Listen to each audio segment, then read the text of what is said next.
in Chicago. I feel it. Another version of me. I was in it. I went back to the end of me.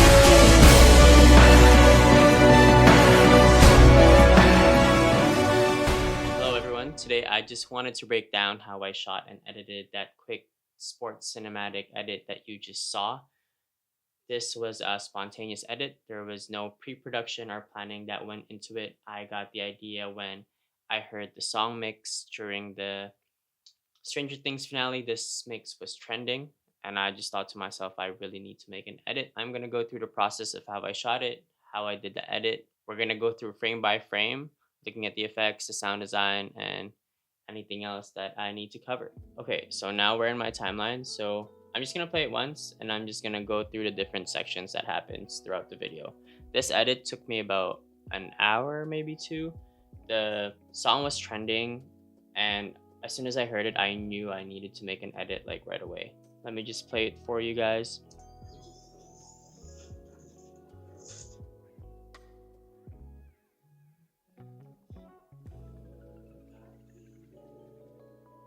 Okay, so that first part, pretty much, this is really the most important part. This is probably what I spent the most time on. The thing with Instagram edits, really what matters most is that hook, that first 3 to 5 seconds that hooks the audience and makes sure that they keep watching. So you have your hook and then you have your drop where it kind of slows down. This is pretty much a sample of visual storytelling. Yes, there might be context as to what's happening in the video, but there's still ways to tell stories through visuals, and that's what I like to do. So you go from super intense, super hype to a big slowdown and a big dip, and then it slowly ramps up again into another beat drop, and then that'll be the highlights montage of the different teams. So super simple, this part really. So I label my footage. I label them through the teams, the highlights, or certain things that I get. Like I like to label shoes because I love using shoes as my shots, and especially for basketball edits, even in volleyball edits, even football, really anything, any sports related. I love the details of shoes, so I like to label that. But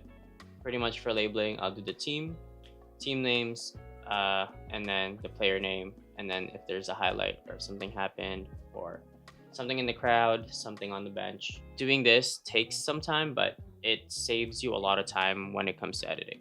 That way you don't have to be constantly scrolling through your timeline or Finder trying to figure out which clip was a good clip. Another trick too, if you don't have time to label, is just, I talk about this in my last video, where after a highlight happens, I cover my lens, then press record, then cut right away. Okay, so my previews aren't loading, but it creates these black bars. So meaning if there's a black bar that I see, that means that the clip before it would be a highlight. For example, this one. Pretty much that clip is just me with my hand over the camera. And yeah, okay, my previews are starting to load. The reason why it's so slow is because I'm done with this edit, so I have it stored in my hard drive, so it's super slow loading the clips. I don't advise ever editing off of a hard drive. Try and edit off of an SSD. It's just that I've already uploaded the footage, so it's why it's taking a little bit longer than usual. But yeah, like this, you'll see 2 black bars. So you'll see, usually I'll do it 2 or 3 times if it's a really good highlight. That way I really know. So even if you don't label your footage, at least you can find these black bars and then know that there's going to be a highlight the clip prior. So the hard part is I made it into an After Effects composition because I knew I was going to do some things on After Effects, so you can't see the frame by frame. But the good thing is I do have a raw sequence here. So pretty much in most of my edits, especially when I know that I'm going to be editing in After Effects too, I usually create my raw sequence. So this would be an example of a raw sequence where it's really just the flow and the clips of the video stitched together. No grade, no effects yet. And then I will duplicate it. So I go to sequence, simplify sequence, I'll duplicate it, and then I'll make it into .final, usually is what I do. And then I'm just gonna show an example of what happens. So let's say simplify it, and then it pretty much just duplicates the sequence. And then there's an option too where the timeline gets cleaned up. So as you can see, it went from having all these different gaps to now all compressed. So it's cleaner and more organized. Then that way, once I do my After Effects edits, let's say the effects that I was trying out didn't turn out or I didn't like it, I can then just go back to that raw sequence clip and take my clips and put it back on and replace it, and then just reset and then see what happens from there. Okay, so we're gonna go through the hook. This is really gonna be the most important part of this video. I think this is what everyone was wanting me to break down. First off, you can see that was only 3 seconds, but as you can see, a lot of things happen in those 3 seconds. So flash cuts have been kind of the trend lately when it comes to making hooks, and really it's just a combination of about 2 to 3 frames of different clips. So I'm just going to be talking about the frames that I use and the thought behind why I use those frames. So let's go to the raw sequence. So I really wanted a cool creative look for the first one, and I remembered that I got some fisheye looks where I was kind of moving the camera around, I was panning it up and down, so I thought it would be a perfect intro shot. And then a great way to make flash cuts look good is adding contrast within the shots, whether it's different colors, different focal lengths, or different subjects. So it could be, for example, for this one, I have a super wide fisheye shot, and then it goes into this super tight shot of someone's shoe. I think it just looks really good when you add that contrast between those flash cuts. So I go from a super wide shot to this shoe shot. I had the idea of doing that 3D overlay. Thought it would be super cool as it zooms out and then you see different 3D overlays, which is I do here. Start zoomed in on the Nike sign, 3D overlays. And that is done in After Effects as the tracery plugin. I'm gonna go through the rest of the flash cuts and then we're gonna go into After Effects and look at everything else. So after the shoe, as you can see, these are just one, two, three. It's like 2 to 3 frames of just random clips. So this, me waving the camera around, it's shot in 24 frames per second, 1/50 shutter speed, so it has that natural motion blur. I also have cinematic wipes transitions. If you don't have the time to do these, saves you a lot of time. I'll put that down in the description below too. But add a wipe and then a subject. And then this one, I use the lens filter, a ghost filter from KF Concept. Let me get it. It's pretty much this guy. It adds, like, you can't tell as much on a wide lens, but on a telephoto lens or like a super tight lens, you can really see that blur. But I've been using it a lot on my edits. And again, just another subject. So like I said, contrast. I did 2 different clips. So a player, shoe, player, wipe. Sometimes it works too if you do similar shots. Then if I do similar shots, I'll usually go for a match cut kind of vibe. But usually if I'm not doing a match cut, I'll do it like this. But again, there's no rules. You can really do anything. But I'm just gonna give you guys suggestions and tips that you can try to see if it looks good. But again, I don't know what I'm talking about. So this is just me putting random clips together. And here, this I go for a kind of match cut vibe. Same free throw shot and all that together. And then here I do a mirror effect. So basically I duplicate the clip and then I add a crop and a horizontal flip. So without the horizontal flip, then obviously they would be facing together, but I want it to be mirrored. And then into the slow-mo. So let's watch that again, just to go through it. The text that I use is Helvetica, and then I stretch it out so it looks kind of different. It has like a kind of more wonky look to it, and I really like it that way. And then I change the blending mode to difference. So I'm just gonna show an example. Change it to Helvetica, bold, all caps. So this, as you can see, it doesn't look like how it looked. The reason why is what I do is I uncheck uniform scale in effect controls, and then I'll stretch it out that way. And then if you want a different look, I will make it difference. But yeah, that's pretty much that text effect. And then you see these flashes, I think it has like that inverted look. So I do it a couple more here. That effect is super easy to do. I just really sprinkle it out through flash cuts. Right click, new item, color matte, press OK, and then select the color that you want. Let's go red, bring it over. I like to do this just for about 1 to 2 frames, or even just 1. Go to effect controls and then change it to difference. And you can see it adds that inverted look. And then you kind of just sprinkle it out. See how that looks? Yeah, adds like a cool flicker glitch effect to it. But yeah, super easy to do. I'm actually making a preset and kind of playing around with these. That way you don't have to create the color mattes. You could just put it in, like, show you the test, and now you just drag and drop it, and you don't have to make that color matte, and it just goes in. But yeah, super cool. I'm hoping to finish that pack by the end of and release it by February, so we'll see. But that's pretty much all of that hook.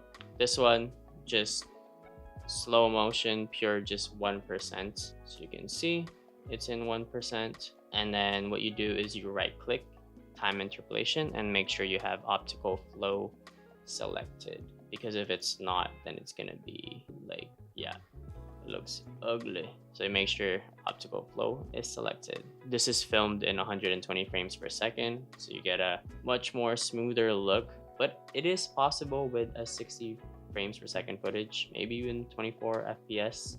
Just depends on how it's shot. Obviously, the results won't be as good, but it is possible. Let me see if I had some. Okay, I do have a 60 frame sample that we could kind of experiment with. Like, let's see, this block, slow it down.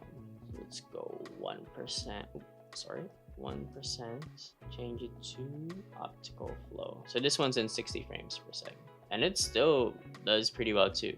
It's still pretty smooth, and that's 60 frames. So to everyone in the comments always saying you gotta be filming in 120 frames, you don't have to. You could be filming in 60 FPS, and it's almost just as good. If anything, it has kind of a cooler look because it has like this blur to it. But yeah, you don't, it doesn't have to be 120 frames per second. Like, every time I make a video of the super slow-mo, everyone's like, oh, you gotta be in 120. You don't have to. And this is proof, living proof right here. And sometimes if you have a slow computer, it might still look laggy even after you have optical flow. Just render it. So go to sequence, render into out, because if your computer can't handle it, it'll look super laggy. But that's the slow-mo part of it. Another version of it. I honestly didn't do too much on the sound design here. I really just focused in the beginning. Like I said, I was rushing this edit. And in this edit too, I added a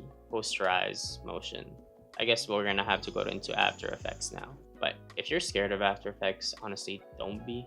Just learn the things that you need to do. I'm not amazing at After Effects. I just still watch videos on how to do certain things, but I'm gonna show you the workflow. Basically, so let's say this video, right?